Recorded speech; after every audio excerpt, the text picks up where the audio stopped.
Mugamba mutya abali ku channel yaffe eyitibwa LN256 mugende maaso n'ogyegattako olunaku olwaleero njagadde tulabe enfumba gy'ofumbamu kawo ng'omugenda mufumbiramu ennyama. Tugenda kufumba kawo ow'ennyama nga tufumbiddemu ennyama. Kati funa kawo, nze nfunye mubisi. Kawo oyo omubisi abeera muwoomu ate ekirala ajja mangu. Ate n'ekirala bw'ogula kawo oyo osobola okugula oyo abeera mu bisusunku n'omwesusiza. Bw'omwesusiza ojja kufuna mungi ate ku layisi. Kati bibiri ebikopo 2.5 nabiguze nusu kakaaga. So ate w'ogula nga wedde okususa bajja kuwa kakopo. Buli kakopo kaba ka 4 ewamu 3-5. N'olwekyo aguze oyo ali mu bisusunku n'omwesusiza obeera osingako kuba kati oyo wa kakaaga. Ab'obugali batera omutambuza eyo omugula n'omususa. Bw'omala omususa oba bw'omala okugula kawoowo beera ng'omwozaako. Bw'omala omwoza muteeke mu seffuliya mw'ogenda omufumbira, oteekemu amazzi. Nze mutadde mu pressure cooker nga bw'olaba. Yuuyo mutadde ku sigiri ali mu kutokota, agenda kubeera ng'atokota ajje bulungi nnyo. Kati bw'obeera otokosa kawo wali ebbali beera nga tootereeza ennyama gye tugenda okufumbira mu kawo. Kati n'ennyama tugenda gitokosaako nayo ebbali. Jjukira ennyama yaffe ebiseera ebisinga ebeera ekaluba. Beera ng'okola ki? Sooka ogitokoseeko ebbali kikuyambeko. Kati ennyama eyo teekamu ku katungulu wamu ne kaggaliki n'omunnyo. Teekamu amazzi. Nze ntaddemu agookya etandikirewo okutokota. Teekamu amazzi giteeke ku kyoto oba ku sigiri ennyama eyo etokote. Nayo gifumbeko ebbali etokote. Kawo abeere ng'atokota nga n'ennyama nayo etokota ebbali esobole okugonda. Mukitegeera?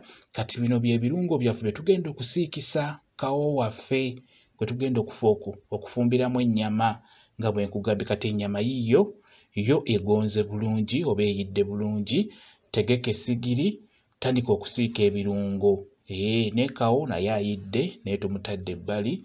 Kati tutandike okusiika ebirungo. Teekako eseffuliya, teekamu butto wakyamuka, teekamu obutungulu nga bw'olaba. Beera ng'obusiika obutungulu obwo. Obutungulu bwe bumala okujja teekamu ogwo oguyitibwa omudalasiini, ebikoola wamu n'obuti. Teekamu bw'otyo nga bw'olaba.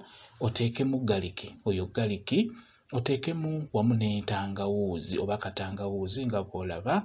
Tusiika birungo bye tugenda okubeera nga tuteekamu kawo waffe wamu n'ennyama nga bw'ogenda okulaba. Kati osobola okuteekamu n'ennyaanya.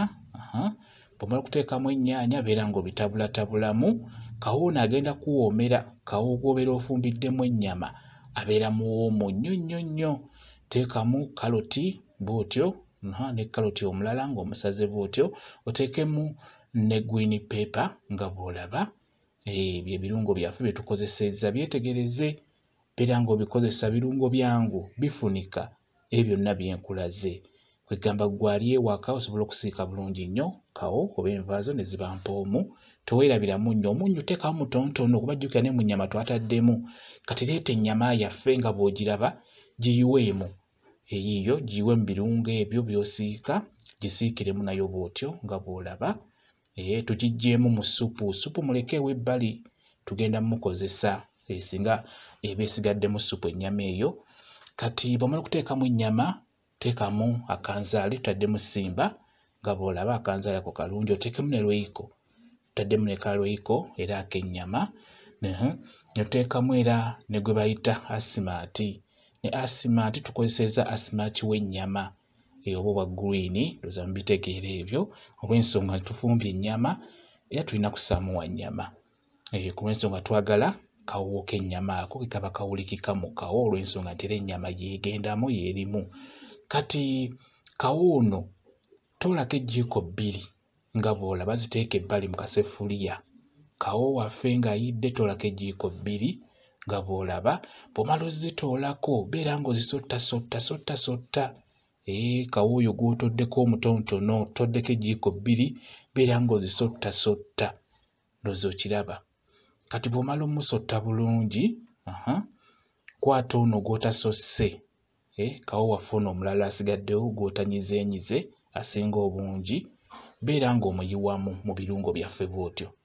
Okitegeera? Beera nga weetegereza kyenkola ky'oba okola naawe Enva zo zigenda kubeera mpoomu singa onaaba ozifumbye bw'otyo nga bw'olabye tufumbye kawo nga tumufumbiddemu ennyama. Beera ng'ozifumba bw'otyo weetegereze by'entaddemu by'oba oteekamu. Kawo agenda kubeera muwoomu bulungi nnyo. Ebintu bino by'entaddemu byangu okufuna, ekyo nkikubuulira. Kati beera nga weetegereza.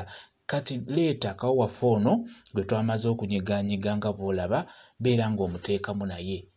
Twasoose ne tuteekamu oli nga tetwamunyize, ate n'oluvannyuma tuleese n'ono gwe tusosse naye ne tumuteekamu. Bw'otyo bw'oba okola. Oyo ayambako okubeera ng'ajja kuzitooya kasupu kano. Kaakati ddira supu waffe oli gwe twafumbiddemu ennyama eyasigadde mu seffuliya, beera ng'omuyiwamu kuba ziba zeetaagamu supu. Kati supu oyo kozesa oyo gwe wafumbiddemu ennyama.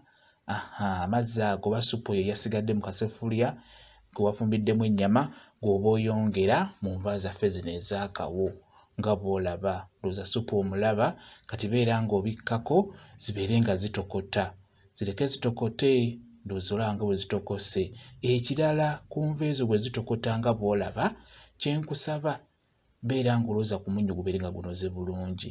Kati enva zino we zijja nga bw'olaba, beera ng'oggyamu ebikoola by'omudalasini, biggyeemu obisuule, n'obuti bwonna buggyeemu, tobirekaamu. Mu kutuuka okuziteeka wali we mujjulira oba gy'ogenda okujjulira bibeere nga bivuddemu. Ffe tuba tumaze okufuna akawuwo k'omudalasini ako, kali ndowooza kasupu okalaba. Beera ng'olooza ku munnyo, omunnyo gubeere nga gunoga mu nva. Enva bwe zigaana okunoga omunnyo kati ng'ezo ebiseera ebisinga tezitera kuwooma, omunnyo ogwo mukulu nnyo ogubeere nga gunoga. Ekyo kikulu. Kali ndowooza kawo waffe omulaba ayidde bulungi. Ziizo enva zaffe ezaakawo tumufumbiddemu ennyama oba tumufumbiddemu ebifi by'ennyama nga bw'olaba. Kati awo abeera ayidde. Tegeka butegesi, tegekera abantu bo obeere ng'obawa, bagenda kuwoomerwa kawo oyo naddala ng'omufumbiddemu ennyama. Jjukira enva za kawo zino ziwoomera ku mmere kyenkana esinga, kisinziira nfumba gy'oba ozifumbyemu. Bw'omufumba obulungi, ekyamazima emmere yonna gy'onaaliirako ajja kuba akuwoomera bulungi. Naye kati ffe tufumbiddemu ennyama era nga bw'olaba bwe kityo bwe kiri. Mwebale kubeera ku channel yaffe eyitibwa LN256. Mugende mu maaso n'ogyegattako mubeere bulungi. Mweraba.